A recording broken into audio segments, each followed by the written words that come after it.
శ్రీ గురుభ్యో నమః. ఓం మాతృదేవో భవ పితృదేవో భవ మహాగణాధిపతగే నమః. సరస్వత్యై నమః. శ్రీ నవనాథ సిద్ధేశ్వర స్వామినే నమః. సత్యజిటల్ ప్రేక్షకులకు శుభాభివందనాలు.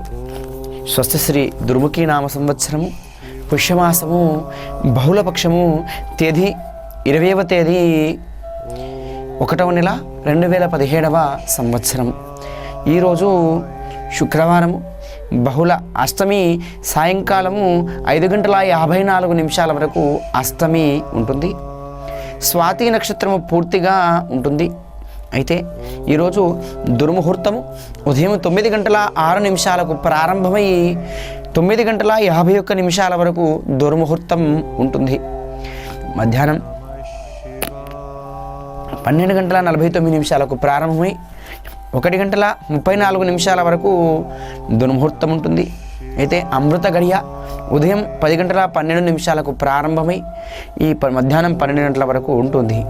ఈరోజు రాహుకాలం ఉదయం 11:03 ప్రారంభమై 12:07 వరకు రాహుకాలం ఉంటుంది.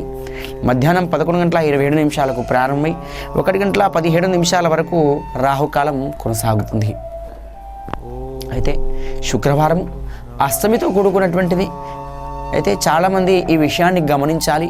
చాలామంది ఫోన్లు చేసి మాట్లాడుతున్నప్పుడు ఈ విషయం అంటారు, అయ్యా గురువుగారు మీరు చెప్పేటువంటి విషయం ఏమిటంటే అష్టమి నాడు ఈరోజు మేము ఇల్లు కట్టుకోవాలనుకుంటున్నాము, వివాహం చేసుకోవాలనుకుంటున్నాము, ఏదైనా శుభకార్యం చేసుకోవాలనుకుంటున్నాము అనుకుంటారు. మరి ఈరోజు అష్టమి ఉంది కదా, చేసుకోవచ్చా రాధా అనే భావన. ప్రతిదానికి కూడా అష్టమి తిథి చెడ్డది ఏం కాదు. కేవలం అష్టమి అనేటువంటిది ప్రయాణానికి, కొత్త పనులు ప్రారంభించడానికి మాత్రమే అష్టమి తిథి చెడుగా, కానీ మిగతా వివాహ కార్యక్రమాలు కానీ లేదనుకున్న ఏదైనా గృహానికి సంబంధించినటువంటి కార్యక్రమాలు కానీ చేయడానికి అష్టమి తిథి ఇబ్బందికరంగా మాత్రం ఉండదు. ఈ విషయాన్ని గమనించి మీరు తెలుసుకోవాలి.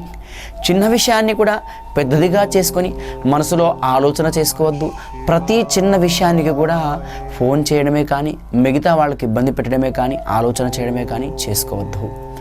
అష్టమి తిథి కేవలం ప్రయాణానికి లేదా కొత్తగా శుభకార్యము ప్రారంభించడానికి మాత్రం సరి అయినటువంటిది కాదు.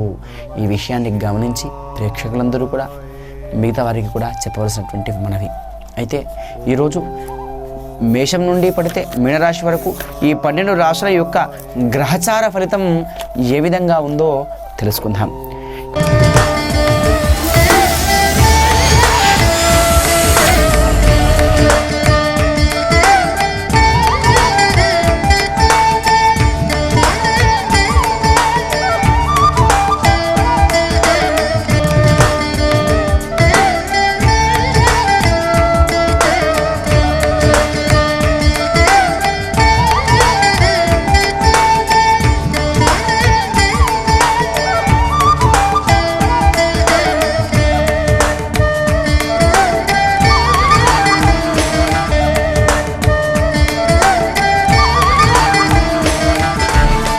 మొట్టమొదటి రాశి మేషరాశి.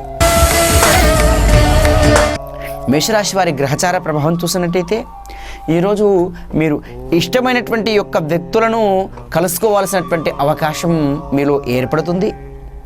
నూతన అలవాట్లకు మీరు బానిస కావడానికని దగ్గరగా ఉన్నారు, జాగ్రత్త.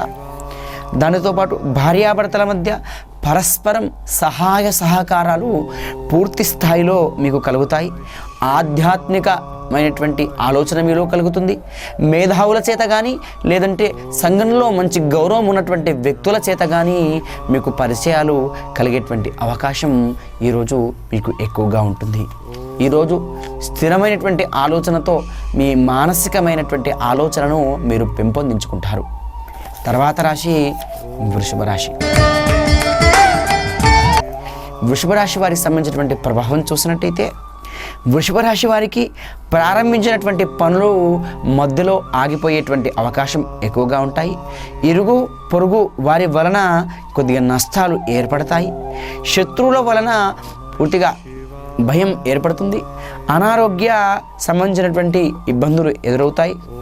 పెద్దల ఆశీస్సుల వలన వివాహ ప్రయత్నాలు ఫలిస్తాయి.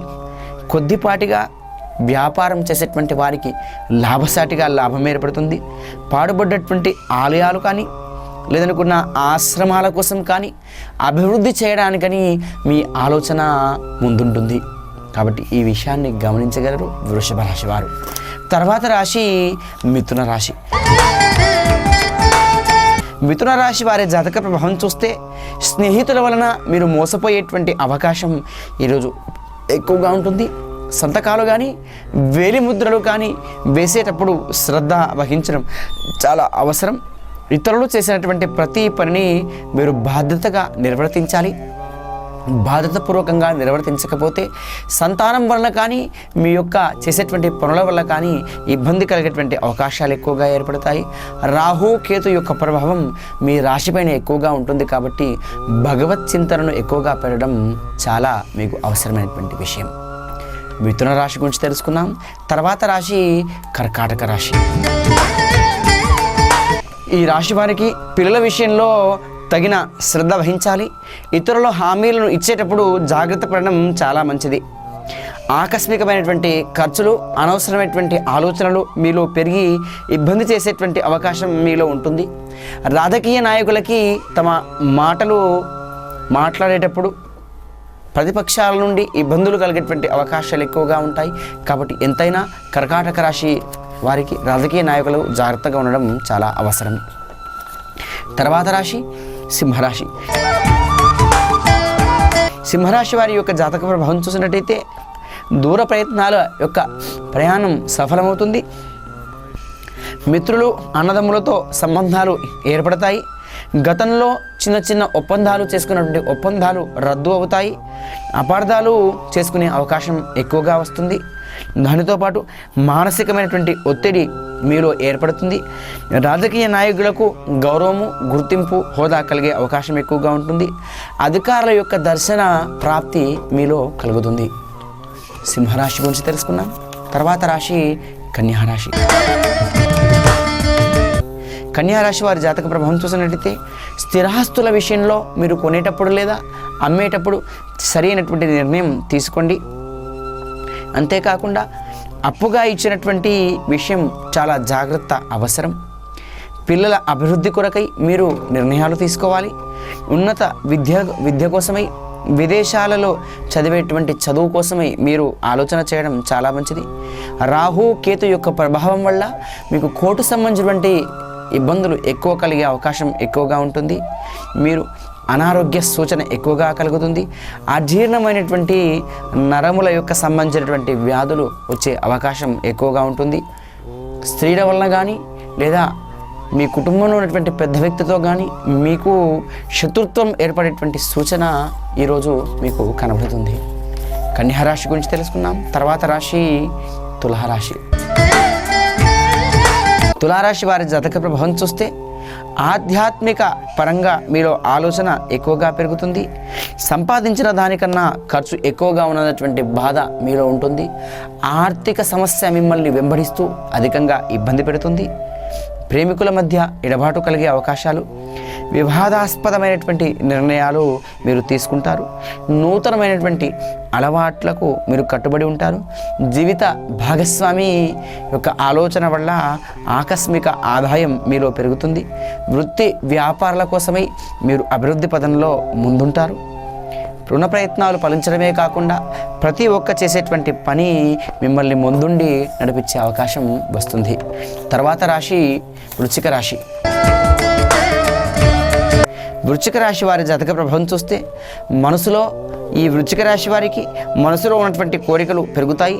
గౌరవం పైన పేరు ప్రతిష్టలు తెచ్చుకోవాలనే ఆలోచన మీ యొక్క మానసిక స్థితిని దూరం చేస్తుంది. ఉన్నత విద్య కోసం ప్రవేశాలు ఏర్పడతాయి. సంతానం లాభపూరితంగా ఉంటుంది. స్నేహితుల యొక్క సహాయ సహకారాలు పూర్తిగా లభిస్తాయి. శుభవార్తలు వినేటువంటి అవకాశం వస్తుంది. మంచి స్నేహితులు కూడా మీకు దగ్గరగా ఉంటారు. ప్రతి ఒక్క విషయంలో మీరు జాగ్రత్తగా ఎక్కువగా అవసరమవుతుంది. మీరు చేసేటువంటి ప్రతి పని కూడా మిమ్మల్ని ఇబ్బంది పదంగా నడిపించినప్పటికీ కూడా మీరు కోపం, చిరాకు, చివాట్ల మధ్య ఈ రోజంతా కూడా గడుస్తుంది. తర్వాత రాశి ధనుర్రాశి. ధనుర్రాశి వారి జాతక ప్రభావం చూసినట్టయితే జ్యోతిష్యులకు, పురోహితులకు మంచి గుర్తింపు వస్తుంది. శత్రువులు మిత్రులుగా మారుతారు. గృహ నిర్మాణం కోసం చేస్తున్నటువంటి ప్రతి పని కూడా సఫలమయ్యే అవకాశం ఎక్కువగా ఉంటుంది. అంతేకాకుండా 10 మందికి మీరు మంచి చేయాలనే ఆలోచన, తాపత్రయం మీలో ఎక్కువగా ఈరోజు కలిగే అవకాశం వస్తుంది. స్వయం కృతతో చేసేటువంటి ప్రతి పనిలో కూడా మీరు సఫలమవుతారు. తర్వాత రాశి మకర రాశి. మకర రాశి వారి జాతక ప్రభావం చూస్తే కుటుంబంలో ఒకరికి ఉద్యోగం వచ్చే అవకాశం, వివాహ ప్రయత్నాలన్నీ కూడా సఫలమవుతాయి. ప్రేమికుల వివాహ విషయంలో అంగీకారానికి వస్తారు. దీర్ఘకాలికమైనటువంటి పెట్టుబడులను పెడతారు. దూర ప్రాంతాలతో ఉద్యోగ అవకాశాలు వస్తాయి. నూతన ఒప్పందాలు చేసుకుంటారు. ఇతరుల విషయంలో మీరు గొడవ పెట్టుకునే అవకాశం ఎక్కువగా వస్తుంది. రహస్య జీవనం ఏర్పడుతుంది. కార్యహాని, అభిరుచి, గొడవలు మీలో జరిగే అవకాశాలు ఎక్కువగా ఉంటాయి. పేరు ప్రతిష్టలకు కూడా పూర్తిగా భంగం వాటిల్లేటువంటి అవకాశం మీలో ఉంటుంది. నమ్మిన వారు మోసగిస్తారు. శక్తికి మించినటువంటి కార్యక్రమాలను మీరు చేసేటువంటి అవకాశం ఎక్కువగా ఉంటుంది. తర్వాత రాశి కుంభరాశి. కుంభరాశి వారి జాతక ప్రభావం చూస్తే చాలా కాలంగా పరిష్కారం కానటువంటి సమస్య మీకు పరిష్కారం అవుతుంది. ఆదాయం పెరిగేటువంటి సూచన మీలో ఎక్కువగా ఉంటుంది. వ్యక్తిగత హోదా పెరుగుతుంది. మనస్సులో ఏదైనా అనుకున్నటువంటి విషయం మీకు తేలికపాటిగా నిర్ణయం మారుతుంది. వేషాధారణలో వివిధ మార్పులు చోటు చేసుకుంటాయి.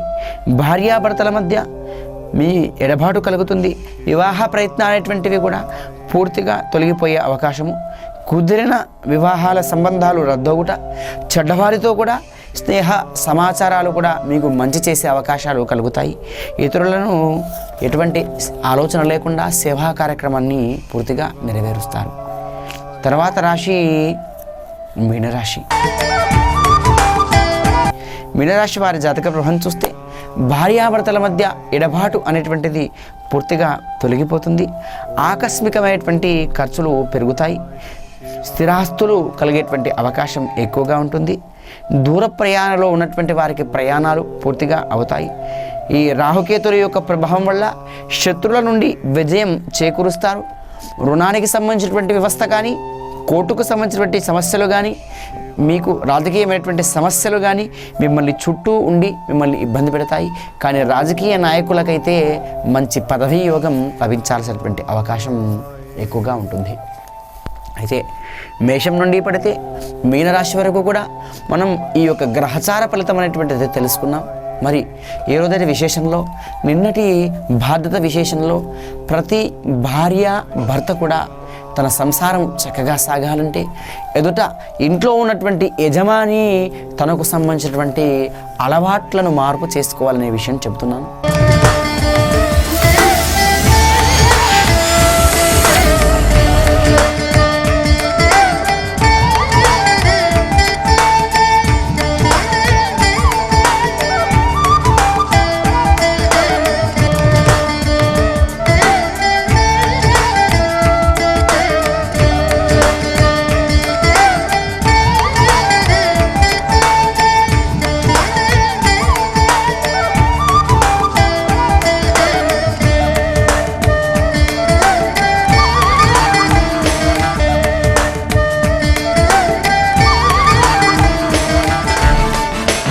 అయితే పొద్దున స్నానం చేసి ఆ గంగాదేవికి మనస్ఫూర్తిగా నమస్మరణ చేసుకొని తాను స్నానం చేయాలి.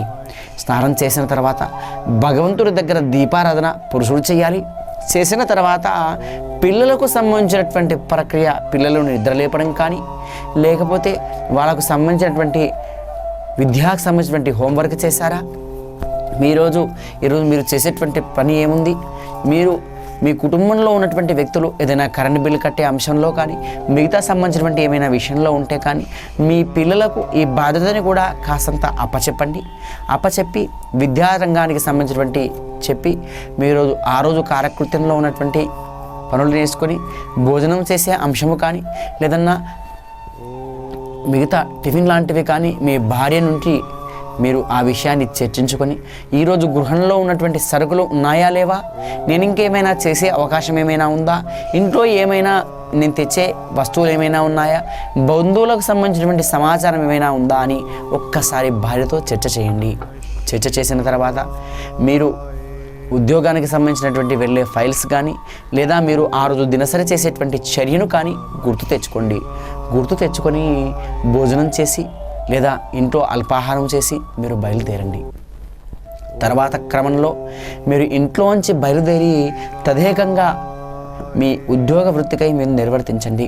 ఉద్యోగంలో కూడా పని నిర్వర్తిస్తున్నప్పుడు కానీ ఎవరిపైన కూడా కోపద్వేషాలను పెట్టుకోవద్దు.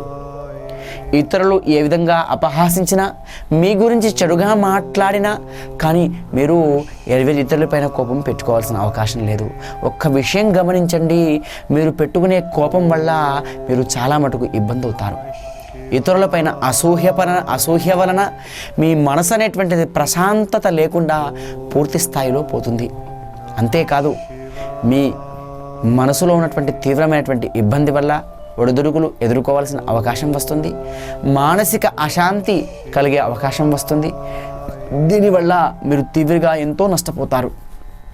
ఇతరులపైన ద్వేషం ఎలాంటిదంటే ప్రతీకార చర్య కూడా మీలో ఏర్పడి మీ యొక్క సహజ గుణాన్ని మీరు దూరమై మీ యొక్క గుణం వల్ల మీరు చెడ్డగా మారిపోతారు. ఆ చెడ్డగా మారడం, కోపద్వేషానికి పెంచుకోవడం, ఆరోగ్యపరంగా ఇబ్బంది పెట్టుకోవడం సరిగా కాదు. కాబట్టి అందరితో ప్రేమగా ఉండండి. అవసరమైతే ప్రేమను పంచండి. వారు ఇవ్వకపోతే దాని గురించి మీరు దూరంగా ఉండండి. అంతేకాని ఇతరులపైన ద్వేషం సరికాదు. దినసరి చర్య మీ జీవితంలో వృత్తి వ్యాపారం రీత్యా మీలో గుర్తింపు రావాలంటే నేను నూతనమైనటువంటి పనులు ఏం చేయాలి, నేను చేస్తున్నటువంటి లోపం ఏమిటి అనేటువంటిది కూడా సరిదిద్దుకొని ఆ పనుల పట్ల మీరు బాధ్యతగా నిర్వర్తించండి. తర్వాత క్రమంలో ఉద్యోగ బాధ్యత పూర్తయిన తర్వాత ఇంటికి రండి. ఇంటికి వచ్చిన తర్వాత మీ యొక్క ముఖాన్ని కానీ కాళ్ళను చేతులను కానీ శుభ్రపరచుకొని మీకు సంబంధించినటువంటి సులువుగా ఉన్నటువంటి వస్తువులని అంటే దుస్తులను మీరు ఇంట్లో ధరించండి. మీకు సంబంధించినటువంటి పనులు ఏమైనా పెండింగ్లో ఉంటే ఆ పెండింగ్ సంబంధించినటువంటి వాయిదా క్రమంలో ఉన్నటువంటి పనులు ఏమైనా ఉంటే ఉద్యోగ తర్వాత వచ్చినటువంటి పనులను నిర్వర్తించుకోండి. కుటుంబంలో ఉన్నటువంటి వ్యక్తులతో మాట్లాడి కాస్తంత సంధ్యా సమయంలో ఏదైనా మంచినీళ్ళు కానీ టీకు సంబంధించినటువంటివి కానీ లేదంటే జ్యూస్ లాంటివి కానీ తీసుకొని మీకు దగ్గరగా ఉన్నటువంటి వ్యక్తులతో లేదా మీ కుటుంబ సభ్యుల బంధువులతో కానీ ఆత్మీయులతో కానీ ఫోన్లో మాట్లాడమే కానీ దగ్గరగా వెళ్ళడమే కానీ చేయండి. తర్వాత మీ పిల్లలు స్కూల్ నుండి వస్తారు, భార్య ఇంట్లో ఉంటుంది కాబట్టి కావాల్సినటువంటి వస్తువులు ఏమున్నాయి, రాత్రికి సంబంధించినటువంటి వంట ఏముంది, పిల్లల యొక్క హోంవర్క్ చేశారా లేదా, వారికి సంబంధించినటువంటి దినచర్య ఏముంది అని ఒకసారి పంచుకోండి. అది చేసుకొని మీకు కుటుంబంలో ఉన్నటువంటి ఏదైనా కీలకమైన నిర్ణయాలు ఉంటే దాని గురించి కూడా చర్చ తీసుకోండి. ఇదన్నీ చేసుకొని కాలక్షేపం కోసం వినోదం కోసం కాస్తంత టీవీ కానీ ఏదైనా కానీ ఒక 30 నిమిషాలు చూడండి. 7:30 వరకల్లా ఇంట్లో ఉన్నటువంటి గృహిణి తప్పకుండా వంట చేయాలి. 8 గంటలకల్లా మీ భోజనం తప్పకుండా నిర్వర్తించాలి. 8 నుండి ఈ యొక్క 9 గంటల వరకల్లా మీరు ఏదైనా నడిచే క్రమంలో కానీ ఏదైనా కూర్చుండే క్రమంలో కానీ మీకు సంబంధించినటువంటి పనులు పూర్తి చేసుకునే క్రమంలో కానీ చేసుకోండి. 9 గంటల నుండి 9:30 వరకల్లా నిద్రపోవడానికి ఆస్కారం చేయండి. తదుపరి ఇది చేసినట్టయితే పొద్దున లేస్తారు. ముఖ్యంగా గమనించండి, ఇది చలికాలం. ఈ కాలంలో 7:30 నుండి 9 గంటల లోపల మీరు భోజనం చేయలేదనుకోండి, మీకు వచ్చేటువంటి వ్యాధులు తీవ్రమైనటువంటి వ్యాధులు మీ శరీరంలో వస్తాయి. మీరు చూసుకోండి, 9 గంటలకు భోజనం చేయండి. మీరు తిన్న తిండి అరగదు. ఎందుకంటారా? ఈ యొక్క చలికాలంలో రాత్రి సమయం ఎక్కువ, దినసరి సమయం తక్కువ. కాబట్టి ఈ రాత్రి సమయంలో మీరు కాస్తంత భోజనం త్వరగా చేస్తే మీకు తినే ఆహార పదార్థం అరుగుతుంది, లేకపోతే ఇబ్బంది కలుగుతుంది. కాబట్టి విషయం గుర్తుపెట్టుకోండి, భోజనం మాత్రం తప్పకుండా ఉదయం ఒక సమయం, మధ్యాహ్నం ఒక సమయం, సాయంత్రం ఒక సమయం. మీ పనులు ఎన్ని ఉన్నా పక్కన పెట్టుకోండి, కానీ భోజనం మాత్రం సక్రమంగా సరి అయిన సమయంలో చేయండి. లేకపోతే అధికంగా ఇబ్బంది పడాల్సినటువంటి అవకాశం మీకు ఎక్కువగా ఉంటుంది. కాబట్టి ఈ విషయాన్ని మీరు గమనించండి, ఇది మీకు చాలా అమూల్యమైనటువంటిది. తర్వాత క్రమంలో ఈ విధంగా ఒకరిని ఒకరు అర్థం చేసుకోండి. మరి ఇప్పటి వరకు పురుషులకు సంబంధించినటువంటి ప్రక్రియ చెప్పడం జరిగింది, కానీ మరి ఇప్పుడు స్త్రీలకు సంబంధించినటువంటి ప్రక్రియ. స్త్రీలైతే చాలామంది చూస్తున్నాం, ఇంట్లో గృహిణిగా ఉన్నప్పుడు తాను ఉదయపూర్వకమే లేవడం, అంటే మీరు పడుకునేటువంటి మంచానికి సంబంధించినటువంటి ప్రక్రియ నుండి మొదలు పెడితే ఆ మంచానికి మీరు కింద లేచేటప్పుడు పృథ్వీదేవతకు దండం పెట్టుకోండి. మంచం కన్నా నేల చాలా శ్రేష్టమైనది. నిద్రించే సమయంలో కూడా నేలపైన పడుకోవడం చాలా మంచిది. ఎందుకంటే శరీరంలో ఉన్నటువంటి రక్త ప్రక్రియ అనేటువంటిది శరీరానికి సరైనటువంటి అనుకూలంగా ఉంటుంది.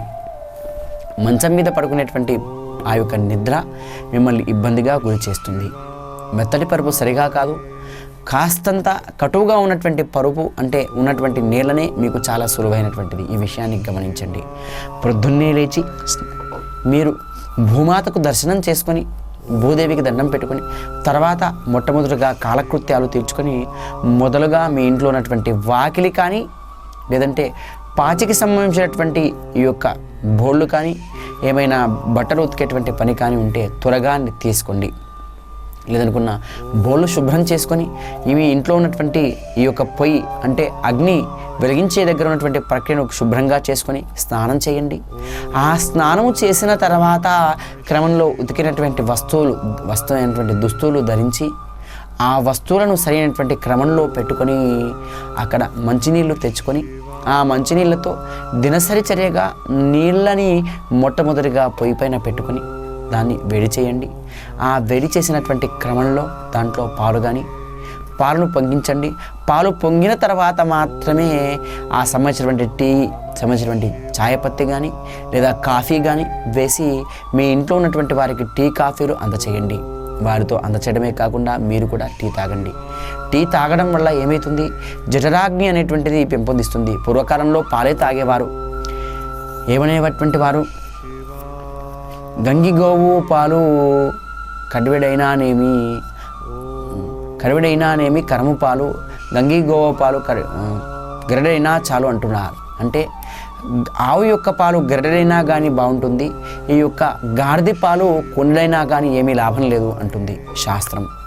అంతే, అందుకోసమని మీరు తాగేటువంటి పాలు చాలా తాగితే దానికి ఆరోగ్యానికి మీకు మంచినటువంటి విటమిన్స్ కూడా లభిస్తాయి. ఛాయ వల్ల మీకు జీర్ణశక్తి తగ్గిపోయే అవకాశం ఉంటుంది. తర్వాత క్రమంలో స్నానం చేసిన తర్వాత మాత్రమే స్త్రీ ఇంట్లో పొయ్యి వెలిగించడం అనేటువంటి ప్రక్రియ నేర్చుకోండి.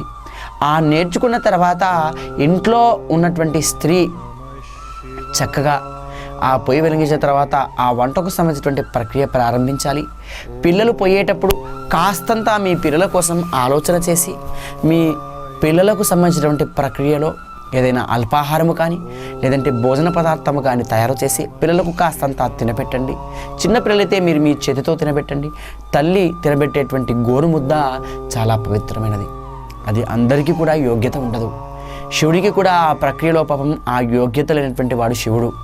అటువంటిదే శ్రీకృష్ణుడు ఈ జన్మ కోసమనే ఆ తల్లి యొక్క గోరుముద్దలు తినాలనే జన్మ ఎత్తి ఆ యశోదాదేవి చేత గోరుముద్దలు తిన్నాడు. కాబట్టి మీరు కూడా యశోదపూర్వకంగా ఉండి మీ పిల్లలకు గోరుముద్దతో ఉదయపూర్వకంగా భోజనం చేయించండి. చేయించిన తర్వాత అప్పుడు ఆ యొక్క బాక్సులలో టిఫిన్ కట్టి మీ సంబంధించినటువంటి యజమానికి కూడా భోజన పదార్థాలను వడ్డన చేసి పంపండి. ఖచ్చితంగా ఉదయపూర్వకమైతే భోజనం చేయాలి, మధ్యాహ్నం అయితే అల్పాహారం చేయాలి, రాత్రి సమయంలో అయితే మితంగా ఆహారం తీసుకోకుండా మితంగా ఆహారం తీసుకోవాలి, అమితంగా తినకూడదు. ఇవన్నీ చేయాలి. ఎప్పుడైనా కానీ భార్య స్నానం చేయండి, పొయ్యి వెలిగించకూడదు. తర్వాత క్రమంలో మీకు బీడీ పనులు ఉండని, అంటే బీడీలు చుట్టేటువంటి వారు బీడీలు చుట్టేవారైనా కానీ ఇంకా ఏదైనా పనిలో ఉండేటువంటి వారు ఉద్యోగానికి వెళ్ళేటువంటి వారు ఉన్నా కానీ తమకు సంబంధించినటువంటి పనులు తాము నిర్వర్తించాలి. చాలామంది బీడీ చేసేవారు పొద్దున్నే లేచి కాలకృత్యములు తీర్చుకొని వెంటనే పొయ్యి వెలిగించేసుకొని ఉంటారు. అటువంటి వారు దరిద్రం అనుభవించే అవకాశాలు ఉంటాయి. ఒక్క అర్ధగంట మీరు 30 నిమిషాల ముందు లేస్తే చాలు, మీ నిద్ర అనేది త్వరితగతంగా ముగిసి మీకు ఆ రోజులో చేసేటువంటి ప్రతి పని కూడా సులువుగా ఉంటుంది. మీలో ముఖంలో మీ శరీరంలో ఉండేటువంటి తేజస్సే వేరు. కాబట్టి గుర్తుంచుకోండి, జీవితంలో ఆడవాళ్ళు కూడా గుర్తుపెట్టుకోవాల్సినటువంటి అవకాశం, ఇంట్లో ఎప్పుడూ కూడా తిట్టరాదు. పొద్దున లేవగానే సుప్రభాతం అనేటువంటిది, సుప్రభాతం అంటే ఎంఎస్ సుబ్బలక్ష్మి చెప్పే సుప్రభాతం కాదు, బాలసుబ్రహ్మణ్యం చెప్పేటువంటి సుప్రభాతం కాదు. తాను ఆ పని ఈ పని ప్రతిరోజు కూడా రిమైండ్ చేస్తూ ప్రతి మాట అంటూ అంటూ అంటూ పిల్లల్ని భర్తను తిట్టడం, పక్క వాళ్ళ నుంచి కూడా ఎప్పుడు కూడా ఆ మాటలు ఈ మాటలు మాట్లాడుతూ ఉండడం సరిగా కాదు. మీరు మాట్లాడేటువంటి ప్రతి మాట, దుర్భలాసమైనటువంటి మాట మీ యొక్క గుణాన్ని, మీ వ్యక్తిత్వాన్ని, మీ క్యారెక్టర్ని గుర్తు చేస్తుంది. కాబట్టి మీరు మీ గుర్తు ఉన్నటువంటి మీ గుణాన్ని, మీ క్యారెక్టర్ని మీరు దూరం చేసుకోకండి. మీలో మంచి భావాలు, మీలో నడవడి నేర్పడి తెచ్చుకోండి. అది కూడా మీరు త్వరితగతంగా లేవడం వల్ల ఈ ప్రక్రియ మీకు అలవాటవుతుంది. ఇతరులపైనటువంటి ద్వేషం అమూల్యమైనటువంటిది కాదు, మిమ్మల్ని నష్టం చేసేటువంటిదే. కాబట్టి ఈ విషయాన్ని గమనించి భర్తతో, పిల్లలతో, సభ్య సమాజంలో ఉన్నటువంటి వ్యక్తులతో మీరు ప్రేమపూర్వకంగా ఉంటే సమాజంలో మీకు మంచి మంచి గుర్తింపు వస్తుంది. కాబట్టి ఈ విషయాన్ని మీరు గమనించండి. లేదంటే మీరు అధికంగా ఇబ్బంది పడాల్సినటువంటి అవకాశం మీకు వస్తుంది. ఇంకోటి, ఇవాళ తాగడం, తినడం అనేటువంటి వ్యక్తులలో ఈ ప్రక్రియ వల్ల పురుషులు కానీ స్త్రీలు కానీ చాలా అందులో కూడుకొని పోతున్నారు. నేను చూస్తున్నాను, పురుషుడు రాత్రి తాగి పడుకుంటున్నాడు, స్త్రీ కూడా అంతకన్నా ఎక్కువ తాగాల్సినటువంటి అవకాశాలు కూడా వస్తున్నాయి. గుర్తుపెట్టుకోండి అయ్యా, మీరు తాగే ప్రక్రియను మానుకుంటే మీలో చెడు లక్షణాలు చాలా తగ్గిపోతాయి. తాగే అలవాటు మీలో ఎక్కువగా పెట్టుకుంటే మీలో చెడు లక్షణాలు ఎక్కువగా అలవరుస్తాయి. తాగడం చాలా మటుకు మంచిది కాదు. తాగే అలవాటు తక్కువ చేసుకుంటే మీ కుటుంబంలో ఉన్నటువంటి కొన్ని వస్తువులను మీరు ఎక్కువగా పెట్టుకోవచ్చు. అంతేకాకుండా గృహ నిర్మాణం చేసుకోవచ్చు. మీ పిల్లలకు సంబంధించినటువంటి విద్య, మంచి విద్యను అందించవచ్చు. అంతేకాకుండా మీకు సంబంధించినటువంటి ఇంట్లో ఉన్నటువంటి గృహోపకరమైనటువంటి వస్తువులను మీరు సమకూర్చుకోవచ్చు. అంతేకాని తాగడం వల్ల మీరు ఎంతో మటుకు నష్టపోతున్నారు. ఈ విషయం గమనించండి. స్త్రీ అయితే ముఖ్యంగా భార్యాభర్తల మధ్య ప్రేమానురాగాలు ఉండాలి, అర్థం చేసుకునేటువంటి ప్రక్రియ మీలో ఉండాలి. సాధ్యమైనంత మటుకు ప్రేమ అందించడానికే ఉండాలే కానీ తిట్టడానికి ఉండకూడదు. ఎక్కువగా ఏ స్త్రీ ఇంట్లో అయితే ఏడుస్తుందో ఆ ఇంట్లో ఉన్నటువంటి స్త్రీ, ఆ ఇల్లు ఎప్పుడు కూడా మూతబడుతుంది. కాబట్టి శుభ్రమైన వాతావరణంతో, శుభ్రమైన వస్తువులతో, శుభ్రమైనటువంటి వాతావరణాన్ని నెలకొల్పండి. సాధ్యమైనంత మటుకు ఇల్లుని శుభ్రంగా ఉంచండి. పిల్లల యొక్క దుస్తులు శుభ్రంగా ఉంచండి. మీరు శుభ్రంగా ఉండండి. భర్తతో కూడా ప్రేమపూర్వకంగా ఉండండి. ఏం కావాలి, ఏం అందించాలి, నేను ఏం తీసుకోవాలి అనే బాధతో ఉండండి. బాధపడేటువంటి అంశం వస్తే మీ భర్తతో దాన్ని పంచుకోండి. మీ పక్క వాళ్ళతో పంచుకోండి. అత్తమామతో సంప్రదించుకొని పంచుకోండి. అందరికీ ప్రేమపూర్వకంగా ఉండడం వల్ల మీలో ఇది కాదు. ఈరోజు ఒక వివాహమైనటువంటి స్త్రీని ఆదర్శంగా తీసుకుంటే ఆ వివాహమైనటువంటి స్త్రీ ఫస్ట్ ఇంటికి వెళ్తుంది. ఇంటికి అత్తగారింటికి వెళ్ళిన తర్వాత ఏమవుతుంది, వారిద్దరూ కూడా నాకు ఒక పర్సనల్గా ఒక బెడ్రూమ్ ఉండాలి, దానితో పాటు ఒక హాల్ ఉండాలి, నాకు ఒక కిచెన్ ఉండాలి, దాంతోపాటు అటాచ్మెంట్ బాత్రూమ్ ఉండాలి అనేటువంటి ఆలోచన ఈరోజు వివాహం చేసుకున్నటువంటి యువతకు వస్తుంది. అత్తామామ కూడా నా తల్లిదండ్రులటువంటి వారే, మరి నాకు ఒక వంశాన్ని నుంచి నేను వచ్చాను, వారి సేవ కూడా చాలా ముఖ్యమే అని చూసుకోవడం లేదు. నేను వంట చేయాలా, వారికే పెట్టాలా, వారు చేసుకోరాదా, వారికి రోగమైందా, శరీరంలో వారికి అవయవాలు లేవా అనే ప్రక్రియ ఆలోచన చేస్తుంది ఈనాటి స్త్రీ. కాబట్టి కలుష పురుషుని యొక్క ప్రభావం నుండి మీరు దూరం కావాలంటే తప్పకుండా భర్త యొక్క ఆచరణ, మీకు సంబంధించినటువంటి పిల్లల ఆచరణ ఇవన్నీ నెరవేరాలి. కాబట్టి ఏ స్త్రీ అయినా కానీ ఇంట్లోపలికి కొత్త కోడలుగా వెళితే మొట్టమొదలుగా నేర్చుకునేటువంటి ప్రక్రియ నేను ఈరోజు చెప్పినటువంటి ఆచరణ. అందరూ కలిసి ఉండడం చాలా మటుకు మంచిది. అందరూ కలిసి ఉంటే కొన్ని విషయాలు మీరు అందులో నేర్చుకునే అంశాలు చాలా ఉంటాయి. దాని నుంచి ప్రతి ఒక్క వ్యక్తి జీవితంలో నేర్చుకునేటువంటి విషయాలు ఎన్నో ఉన్నాయి. తమకే తెలుస్తుందంటే అహంకారం, ఇతరులతో నేర్చుకునేటువంటి అంశాలు జీవితకాలంలో ఎన్నో వస్తుంటాయి. అటువంటి అంశాలని జీవిత గమనంలో నేర్పుతుంది అదే జీవితం. కాబట్టి ఆ పర్సనల్గా ఉండేటువంటి విషయాలు మీకు వద్దు. కుటుంబంలో ఉన్నటువంటి వ్యక్తి ఈ పర్సనల్ బెడ్రూమ్ కావాలి, కిచెన్ కావాలి, తర్వాత నా భర్తను వండుకొని తీసుకొని పోయి నేను వేరు కాపురం పెట్టుకోవాలి, మా అత్త ఇటువంటిది, మామ ఇటువంటి వాడు, మా తోడికోడలు ఇటువంటిది, కానీ ఇటువంటి ఆలోచనల వల్ల, కుళ్ళు ఆలోచన వల్ల మీరంతా కూడా మీ యొక్క వ్యక్తిత్వాన్ని కోల్పోయి మీరు కఠినమైనటువంటి వ్యక్తి అని భావన వేయడం జరుగుతుంది. కాబట్టి మీరు సింగిల్గా ఉండడానికి ఆలోచన చేయకండి, అందరితో కలిసి ఉండడానికని ఆలోచన చేయండి. మీ జీవితంలో మీకు ప్రత్యేకమైనటువంటి గుర్తింపు తప్పకుండా వస్తుంది. ఇది మీ జీవిత గమనంలో మీరు వచ్చేది. మీరు పైకి నిలదొక్కుని ఒక మంచి స్థానంలో నిలబడి మీరు ముందుకు పెంపొందించి మీ పేరు ప్రఖ్యాతలే కాదు, జీవితంలో ఉన్నతమైనటువంటి వ్యక్తి అని మీకు గుర్తింపు రావడానికి గల అవకాశాలు. కాబట్టి ఈ విషయాన్ని గమనించి సత్ప్రవర్తన సద్భావంతో అందరూ మెలిగినట్టయితే ప్రతి ఇంటిలో కూడా లక్ష్మీదేవియే కాదు, ప్రతి ఇంటిలో కూడా గృహిణి మంచి ఆదర్శవంతమైనటువంటి స్త్రీగా ఉండి గృహాన్నే కాదు ఒక గ్రామాన్ని కూడా తీర్చిదిద్దినటువంటిది అవుతుంది. ఆ గ్రామాన్నే కాదు ఒక మండలాన్ని తీర్చిదిద్దినటువంటిది అవుతుంది, ఒక రాష్ట్రాన్ని కూడా తీర్చిదిద్దినటువంటిది. స్త్రీ యొక్క బాధ్యత ఎంత ముఖ్యమో పురుషుని యొక్క బాధ్యత అంతా ముఖ్యం. వారిద్దరి బాధ్యత వల్లనే కుటుంబంలో ఉన్నటువంటి పిల్లలు కూడా చాలా సెట్ అయి ఉంటారు. కాబట్టి ఈ విషయాన్ని మీరు గమనించి కీలకమైన నిర్ణయం తీసుకోండి. మరి ఇంతటి మంచి విషయం మీరు తెలుసుకున్నారు కాబట్టి విషయాన్ని తెలుసుకొని విని చెవిలోంచి విని పక్కన వదిలిపెట్టకండి. ఇది నిర్వర్తించి చూడండి. నిర్వర్తించి చూసిన తర్వాత మీ జీవితం సుఖమయం కాకపోతే దానికి నేను ఎంతకైనా అక్కడ కట్టుబడి ఉంటాను. జీవితంలో ఎంతవరకు మీరు నష్టపోతున్నారు అనేటువంటి విషయాన్ని మీకు చెప్పడానికని ఈ విషయాన్ని నేను జ్ఞాపకం చేస్తున్నాను. కాబట్టి ఈ విషయాన్ని గమనించండి. రేపటి కార్యక్రమంలో మరి మంచి విషయం రేపటి కార్యక్రమంలో తెలుసుకుందాం. అంతవరకు ప్రేక్షకులకు శుభాభివందనాలు. గురుర్బ్రహ్మ గురుర్విష్ణు గురుర్దేవో మహేశ్వర గురుర్ సాక్షాత్ పరబ్రహ్మ తస్మై శ్రీ గురవే నమః.